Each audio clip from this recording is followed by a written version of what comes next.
আসসালামু আলাইকুম আব্বা। কাল থেকে তোমার ছেলেরে হাতে চুড়ি আর ফিতা বাইন্দা রাস্তায় ঘুরতে বলবা। সামান্য একটা মেয়ে যাকে দিন দুপুরবেলা ঘোল খাওয়াতে পারে, সেটা পুরুষ নামে কলঙ্ক। এত উত্তেজিত হয়েও না তো। উত্তেজিত হবো না তো কি করব? আনন্দে বগল বাজাবো? হায় হায় রে, চোখের সামনে এতগুলো টাকা একটা মানুষকে পাও পাও দিয়ে আসতে হইলো।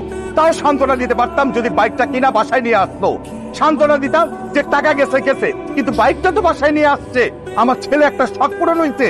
তোমার ছেলেকে বলবা, ও যতদিন টাকা রোজগার করতে না পারে, এই ক্ষমাটাই চেহারাটা যেন আমার সামনে না নিয়ে আসে, আমার চোখের সামনে যেন না পড়ে। বাবা, মন খারাপ করিস না। জানিসই তো তোর আব্বার একটু রাগটা বেশি, কিন্তু একবার ভাবে দেখ, এই লোকটার যদি কিছু একটা হয়ে যায়, এই সংসারটার কি অবস্থা হবে চিন্তা করছিস? তুমি আমার সাথে এমনটা কিভাবে করলা? তুমি তো এমন মেয়ে না, কিন্তু কোনো ঝামেলাতে পড়ছো। ওকে এসব কি পড়ছিস? ইহা একটি মুখোশ। আমারটা প্লাস্টিকের তৈরি, কিন্তু বিশ্বব্যাপী ইহা রাবারেরও তৈরি হয়ে থাকে, ইহা কাপড়েরও তৈরি হয়ে থাকে।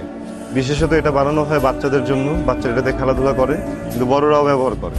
বড়রা মাঝে মধ্যে এটা পরে দুষ্টুমি করে, কেউ কেউ ডাকাতি করে, আবার কেউ হচ্ছে মানুষকে ভয় দেখায়। চুপ কর।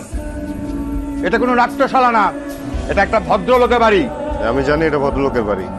যে ভদ্রলোকের বাড়ি উনি গতকাল বলেছিলেন আমি যেন কখনো তাকে চেহারাটা না দেখাই, উনি হয়তো এখন ভুলে গেছেন। এটা খোল বাবা, খোল। এটা কেমন দেখাচ্ছে তোকে? চাকরি বা মৃত্যু ছাড়া আমার মুখ থেকে এই মুখোশ এখন কেউ সরাইতে পারবে না। আমার কেন খুলতে পারবি না কেন? তোর মুখের মধ্যে কেউ কি চুন কালিমা খাইয়ে দিছে? একজন সাবালক সন্তানকে তার পিতা যখন বলে যে তুই কাজ করিস না, তুই কালকে থেকে আমার মুখ দেখাবি না, তখন আসলে আলাদাভাবে চুনকালি মাখার কি, সরি ভুলে চুনকালি বলে ফেলছি, চুনকালি মাখানোর কিছু নাই বাবা। আমি কি তোমাকে না দেখে থাকতে পারি বলো? আমি রিয়েলি সরি, সো সরি। আরে বাবা তুমি সরি বলতেছো কেন? এই কি হয়েছে? সরি বলবো না তো কি করবো বলো? আমি জানি আমার জন্য তোমার অনেক অপমান সহ্য করতে হয়েছে, তাই না? শোনো, তুমি যে বেঁচে আসছো না এটাই অনেক, বুঝছো? মানুষ যে কত খারাপ হতে পারে আমি না হারে হারে টের পাইছি এবার, জানো? অ্যাক্সিডেন্ট করে একটা মেয়ে রক্তাক্ত অবস্থায় রাস্তার মধ্যে পড়ে আছে। মানুষজন ওই মেয়ের মোবাইল, পার্টস, ওয়ালেট এগুলো নেওয়ার জন্য ব্যস্ত হয়ে গেছে, জানো? মানুষের কি মরার ভয় নাই? ওকে, ওয়ালেট টাকা যা গেছে তো তোমার পাওয়া যাবে। যদি জীবনটা চলে যেত এটা পাওয়া যেত। হ্যাঁ?